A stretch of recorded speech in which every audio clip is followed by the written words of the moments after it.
Doa selesai. Oke. Sepertinya masuk semua ya? Iya, Bu. Oke. Baiklah, sebelum mulai materi, Ibu sini bertanya nih. Kalian pernah nggak sih melihat embun di dedaunan? Pernah, Bu. Nah, setelah kalian melihat embun, kalian pernah berpikir nggak embun itu berasal dari mana?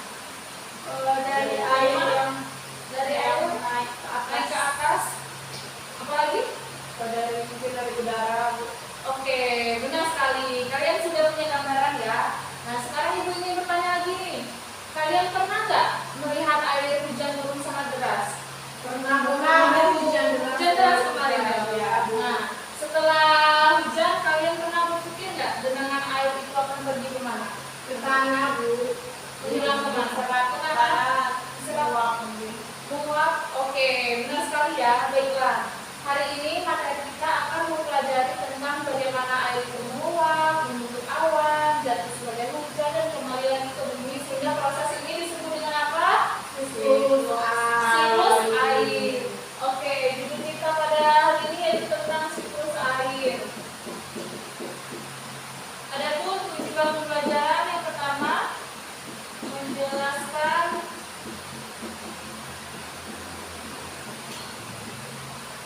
tahapan siklus air. Kedua, menjelaskan peran penting siklus air bagi makhluk hidup.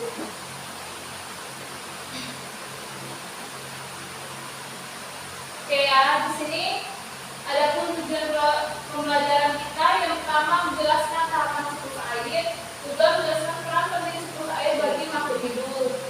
Nah, di sini Ibu ada media.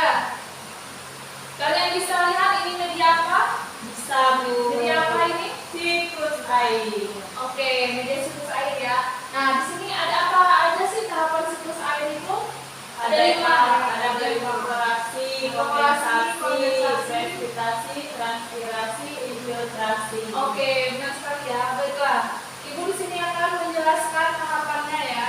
Yang pertama yaitu evaporasi. Evaporasi ini terjadi ketika uap air laut dan danau yang terkena panasnya cahaya matahari, dia akan mengeluarkan apa? Mengeluarkan Wah. sehingga uap tersebut akan naik ke permukaan langit. Oke, nah contohnya bagaimana? Kalian pernah nggak masak air di wajan, di kompor? Nah, setelah air itu mendidih, dia akan mengeluarkan apa? Uap ke atas permukaan wajan kan? Oke, seperti itu ya proses evaporasi. Kemudian transpirasi. Transpirasi ini terjadi ketika uap air yang berada di daun-daunan, dia akan naik ke permukaan langit. Nah, contohnya yaitu kalian pernah nggak berolahraga? Pernah. Setelah berolahraga berkeringat kan? Ya. Nah, seperti halnya yaitu dengan transpirasi, dia juga mengeluarkan uap air dari daun-daunan. Ketiga yaitu kondensasi. Kondensasi ini terjadi ketika uap air yang berada di atmosfer, dia akan membentuk titik-titik, sehingga titik-titik ini akan membentuk apa? Awan. Nah, sama halnya seperti kalian pernah minum es di gelas. Nah, es itu kan dia akan berembun kan di pinggir gelas. Ya, Bu. Nah, seperti halnya dengan kondensasi ini, dia akan membentuk awan berbulan kan? Seperti itu ya, Bu.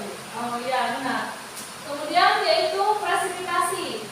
Presipitasi ini terjadi ketika uap air yang berada di atmosfer, dia akan jatuh ke permukaan bumi, sehingga akan terjadinya apa yang sering kita biasa sebut tuh kalau lagi mendung, jadi apa tuh?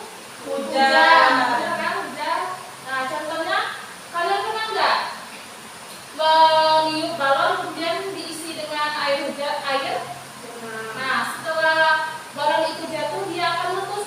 Nah, maka airnya akan jatuh ke permukaan tanah kan? Nah, sama halnya dengan presipitasi ini ya. Air hujan akan jatuh ke tanah, bukan bumi kan? Nah, terakhir yaitu infiltrasi nih.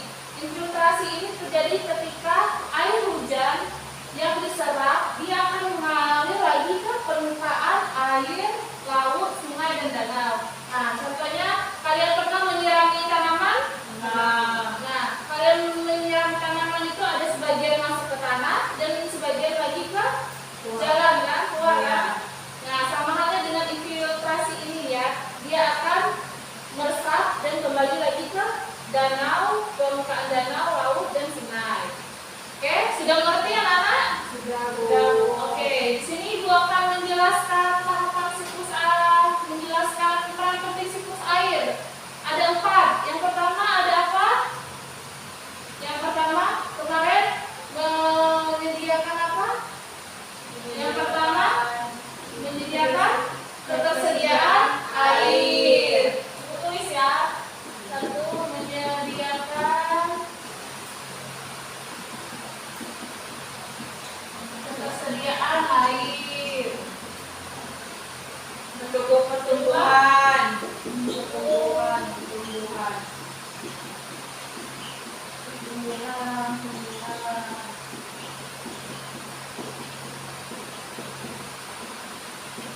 Menjaga keseimbangan iklim.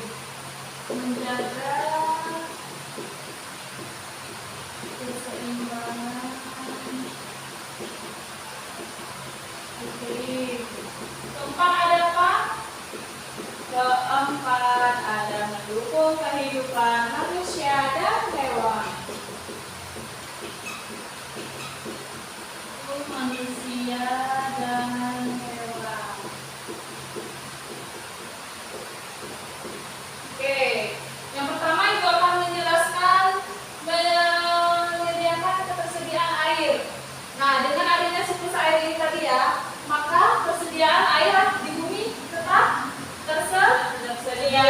Kemudian menjaga keseimbangan ekosistem dan dapat bermanfaat bagi kehidupan makhluk hidup, tumbuhan. Oke, benar sekali. Kedua yaitu apa tadi? Mendukung pertumbuhan. Nah, yang dimana dengan adanya siklus air ini ya dapat mendukung tumbuhan seperti tumbuhan melakukan fotosintesis, kemudian menyerap unsur zat hara dan menjaga kelayuan agar tumbuhan tidak layu, melembabkan agar tumbuhan tidak layu. Ketiga yaitu menjaga keseimbangan iklim dan suhu, yang dimana dengan tanpa adanya siklus air ini ya, dia akan maka iklim dan suhu tidak teratur kan.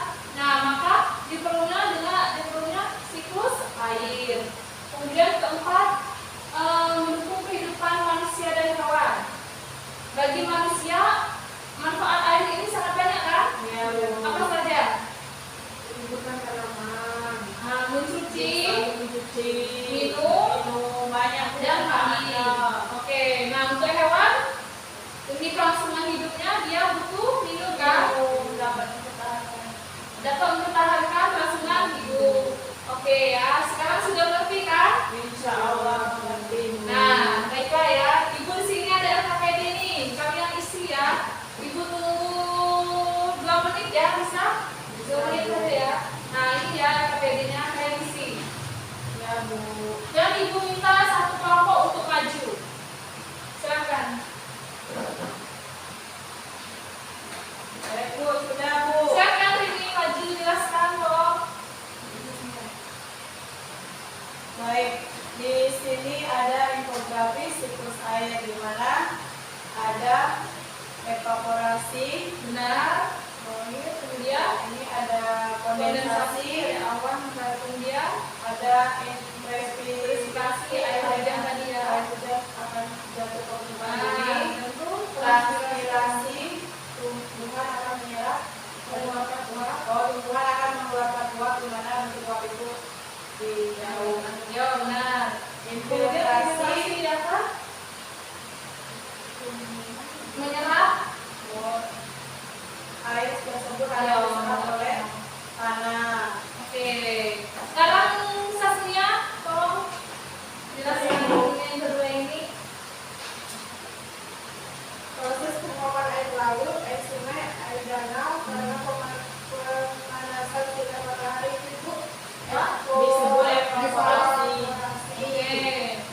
Sasi. Oke, benar sekali. Tepuk tangan dulu dong.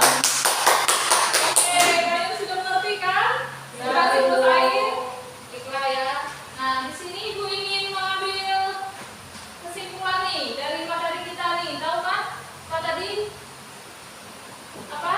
Yang pertama yaitu kita Menjelaskan tahapan siklus siklus air. air. Pengertian siklus air itu apa tadi?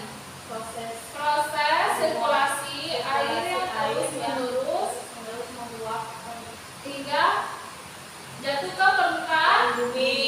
Nah, tahapan siklus air itu ada apa saja tadi? Ada lima. Apa saja? Evaporasi, kondensasi, transpirasi, filtrasi. Oke, kemudian ada pun manfaatnya, peran pentingnya apa saja tuh manfaatnya? Menjaga ketersediaan air, mendukung pertumbuhan tumbuhan, menjaga keseimbangan iklim dan suhu, Dan mendukung kehidupan manusia